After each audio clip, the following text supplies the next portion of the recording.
Beginilah kondisi Gudang Buncit saat ini. Salah satu destinasi wisata di kota Palembang saat ini terlihat tidak begitu rapi dan kurang terawat. Sempat tenar pada acara Asian Games ke-18 tahun lalu, namun saat ini kondisinya berbanding terbalik. Dari pantauan tim PAL TV terlihat lukisan mural dengan berbagai corak menghiasi Gudang Buncit ini, serta terdapat beberapa properti yang biasa digunakan untuk berfoto oleh para pengunjung sudah tak terawat, serta sudah terdapat banyak rumput di area tersebut.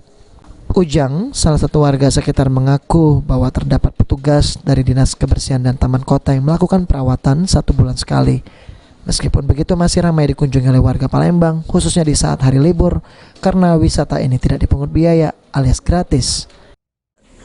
Rame tidak sih di Gudang Buncitnya sendiri kalau sore? Biasanya kalau lagi datang rame. Kalau memang lagi suasana sepi, tapi kadang ada juga yang datang kan. Tapi kalau weekend rame tidak? Rame juga. Rame juga ya, Iya. Pak. Kebanyakan ini budak muda atau banyak dari luar apa macam mana, Pak? Ya macam-macam lah gitu, nggak bisa ininya juga kan, masa yang datangan kan. Kebanyakan ibu-ibu yang datang. Iya. Ia juga mengatakan bahwa jika dibandingkan sebelumnya, kondisi saat ini sudah baik. Hanya saja perlu perhatian lebih dari pemerintah Kota Palembang. Amanda Lydia, PAL TV.